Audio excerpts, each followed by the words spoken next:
Bismillahirrahmanirrahim. Assalamualaikum warahmatullahi wabarakatuh. Apa khabar anak-anak ustazah sekalian? Jadi, hari ini kita bertemu kembali bersama Ustazah Raihan untuk mata pelajaran Jawi.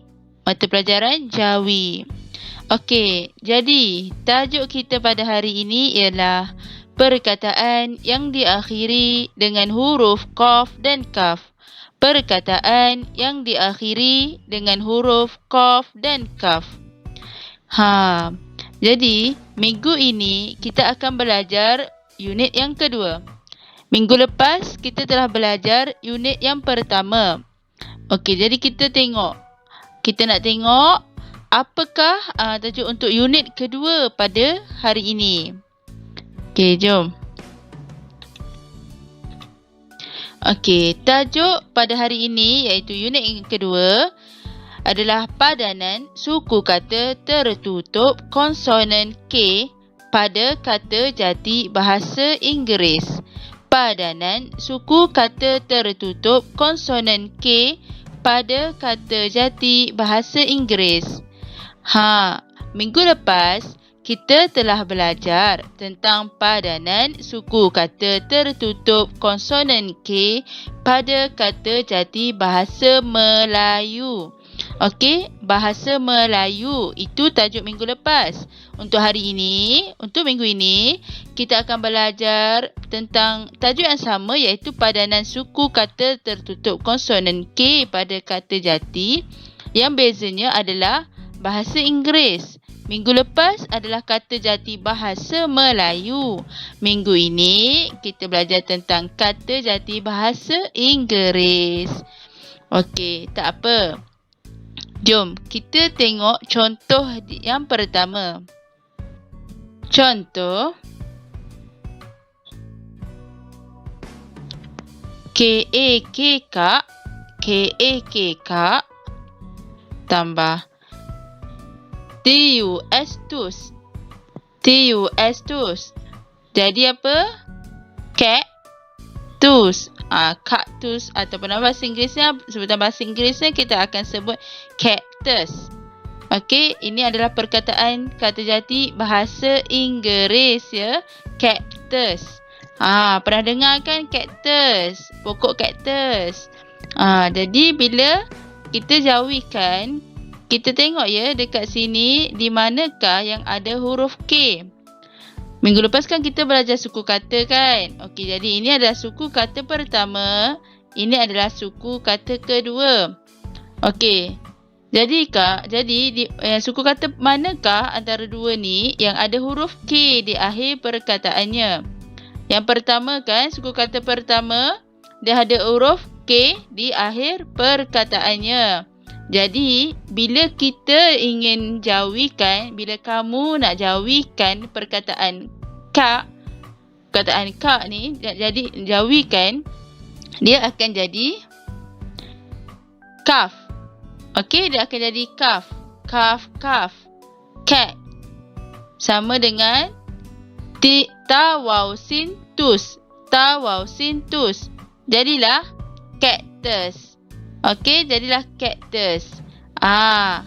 Maksudnya bila huruf K, ini adalah perkataan jati bahasa Inggeris, ada huruf K, bila kamu nak jawikan, K ni akan bertukar jadi huruf kaf. Okey, bukan qaf. Huruf kaf. Jadilah kaf, ta-waw-sin tus. Cactus ataupun cactus. Okey, faham tak? Okey, tak apa. Kita tengok.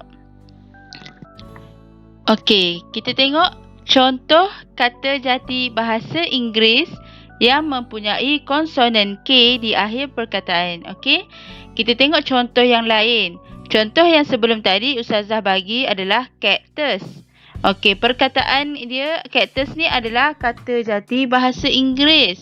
Okey, kata jati bahasa Inggeris. Jadi jom kita tengok contoh yang pertama pula. Okey, recruit. Jadi rekrut. Okey, rekrut ni adalah macam askar, tentera, itu dipanggil rekrut. Okey. Okey. Jadi ada dua suku kata, rek dengan root. Rek dengan root. Okey, rek dengan root. Di sini kamu nampak ada dua suku kata kan? Dua suku kata. Maksudnya ini suku kata pertama, rek. Suku kata kedua, root. Jadi, antara dua ni, manakah yang ada huruf K di akhir perkataan? Rek kan? Rek ni kan? Okey, ada huruf K kat sini. Jadi, bila kat sini dan kamu tengok perkataan ni adalah kata jati bahasa Inggeris, iaitu kata asalnya bahasa Inggeris. Bila kamu nak jauhikan, dia huruf K kat sini akan jadi huruf kaf. Okey, jadi huruf kaf. Okey, tak apa, kita tengok contoh dia bila dijauhikan. Macam ni. Ra ya kaf, ra waw ta rut, rekrut. Okey, kat sini awak nampak kan huruf kaf ya kat sini. Bila dijauhikan dia akan jadi huruf kaf, bukan huruf qaf. Okey, jelas ya? Kita tengok contoh yang kedua. Okey, kritik. Kritik. Okey, K-R-I tambah T-I-K-T. Kritik. Okey, kritik ni dia macam, maksudnya adalah macam komen ataupun komplain. Kamu kritik orang, contoh kan, kamu komen orang tu, tulisan awak tak lawa lah. Awak komen, awak kritik, tulisan awak ni tak lawa lah, ataupun awak komen, masakan ni tak sedap lah. Itu maksudnya kritik. Okey, jadi ada dua suku kata juga dekat sini. Jadi manakah yang ada huruf K di akhir perkataan itu? Tik kan? Okey, tik ni. Okey, ada huruf K. Jadi, tadi Ustazah kata, bila ada huruf K dan perkataan ni adalah kata jati bahasa Inggeris, kamu nak jauhikan, K ni akan jadi ejaan huruf kaf. Okey, akan jadi huruf kaf. Okey, kita tengok dia punya jauhinya. Macam ini. Kaf ra ya, ta ya kaf tik. Kritik. Awak nampak kat sini kan ada huruf kaf kat ejaan kritik ni. Bukan huruf qaf. Okey, huruf kaf.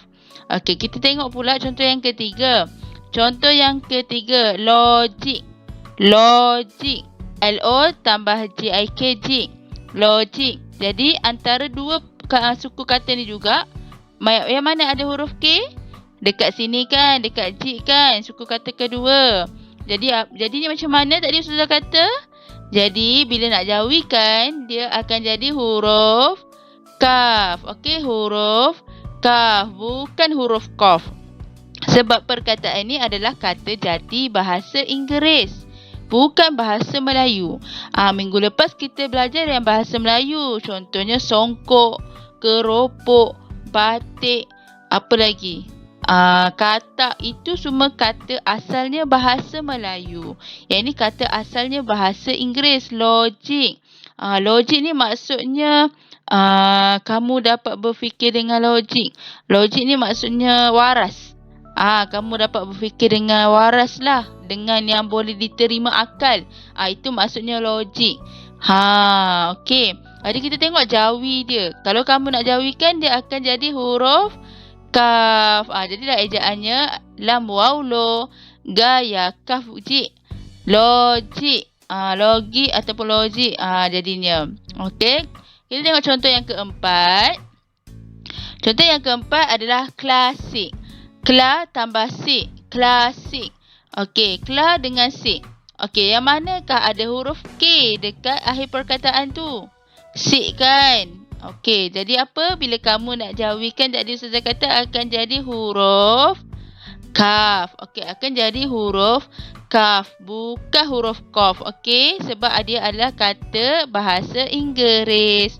Klasik ni adalah maksudnya lama lah, tradisional. Itu maksudnya klasik, lama. Okey, jadi jauhinya akan jadi ejaannya macam ini. Kam lam alif kla, sa sin ya kaf sik. Klasik. Okey, dia bukan ejaan qaf tapi huruf kaf. Macam inilah ejaannya. Okey, jelas ya semua? Okey, bagus. Okey, seterusnya kita tengok contoh yang seterusnya untuk kamu lebih faham. Okey, dekat sini kamu boleh juga rujuk pada buku teks kamu ya. Dekat sini pun Ustazah ambil contoh-contoh ni adalah daripada buku teks Jawi kamu. Okey. Ni contoh yang pertama blok. Contoh yang pertama blok. Awak tengok blok kan ada huruf K kan dekat akhir dia. Okey, jadi bila kamu nak jawikan dia akan jadi huruf kaf. Huruf kaf. Jadi ejaannya macam ni lah. Ba, lam, waw, kaf. Blok. Okey, sama juga macam matematik. Matematik.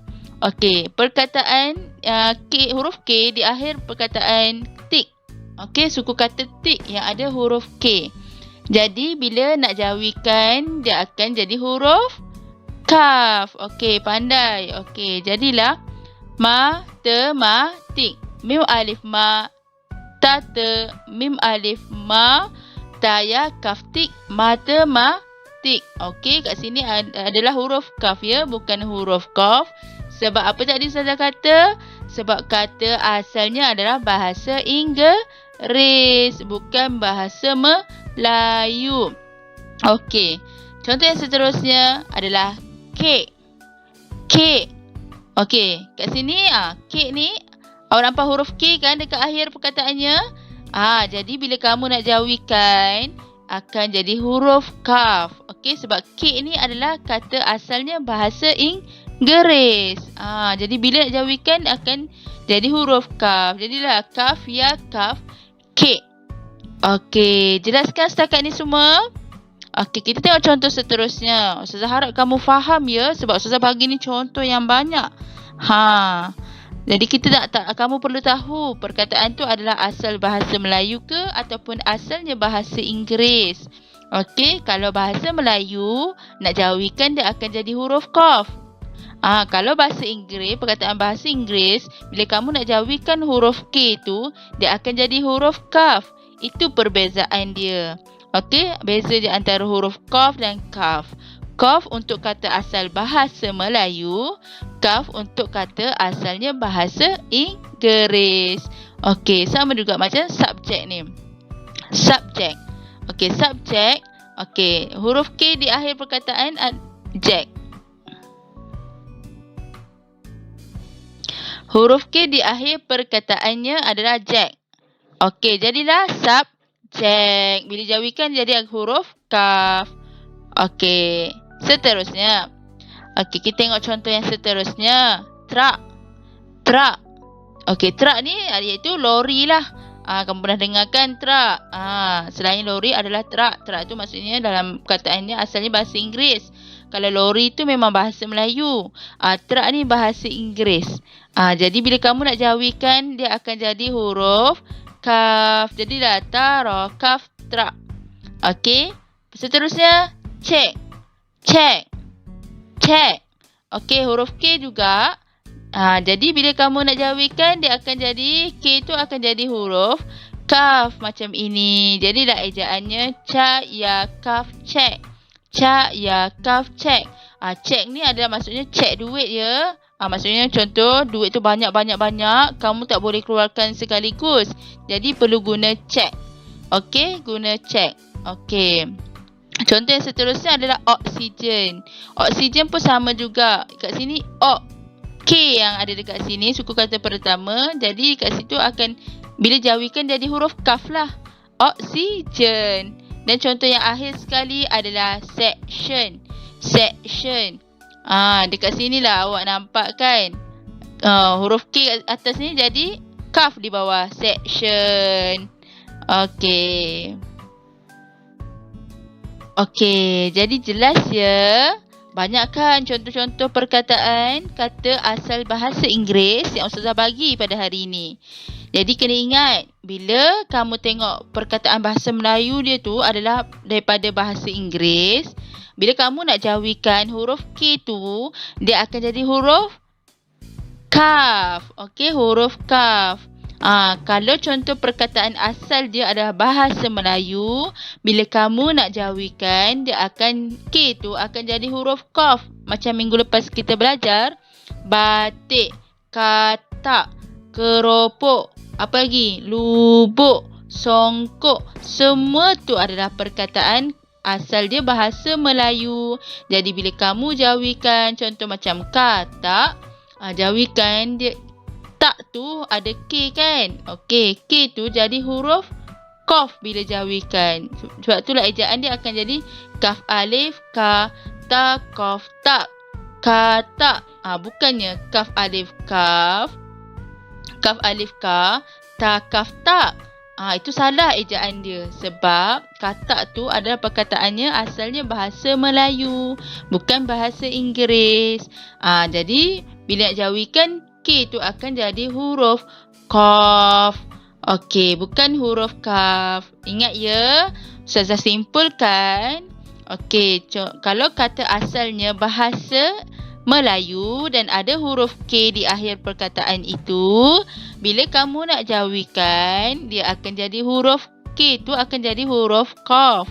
Tapi bila kata asal Melayu ni tu adalah bahasa Inggeris, bila kamu dan ada huruf K di akhir perkataan itu macam check, truck, cactus yang Ustazah bagi tadi contoh tu, bila kamu nak jawikan, K tu akan jadi huruf kaf. Okey, jelas ya? Ada beza ya antara dua tu. Melayu untuk qaf. Kalau Inggeris, kaf. Okey. Jelas ya? Okey, setakat ini pelajaran kita pada hari ini. Ustazah harap awak faham dan dapat mempraktikkan apa yang Ustazah ajar pada hari ini untuk latihan yang akan datang, insya-Allah. Jadi kita berjumpa lagi pada kelas yang akan datang. Terima kasih. Assalamualaikum warahmatullahi wabarakatuh.